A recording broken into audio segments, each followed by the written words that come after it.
નમસ્કાર મિત્રો, હું ડોક્ટર નિસર્ગ પીશા, ભાવનગરમાં શ્રી બજરંગદાસ બાપા આરોગ્યધામ ખાતે ઓર્થોપેડિક એન્ડ સ્પાઇન સર્જન.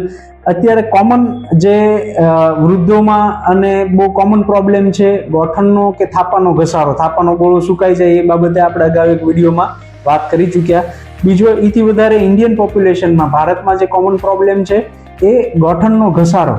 તો ગોઠણના ઘસારાને રોકવા માટે અથવા તો રોજબરોજની જીવનમાં આપણે શું પરેજ રાખી શકીએ?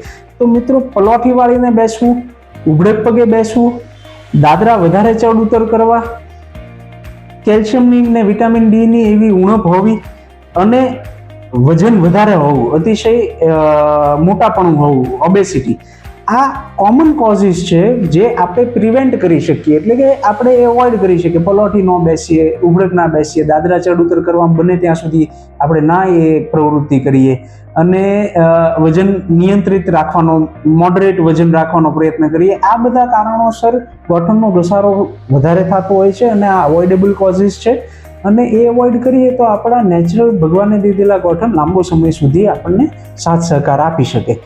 આ બાબતેનો ગોઠણનો છતાંય જો ઘસારો હોય કે એવી કાંઈ બી તકલીફ હોય તો અવશ્ય આપ મુલાકાત લઈ શકો. હું ડોક્ટર નિસર્ગ પીશા, ભાવનગરમાં શ્રી બજરંગદાસ બાપા આરોગ્યધામ ખાતે. Thank you.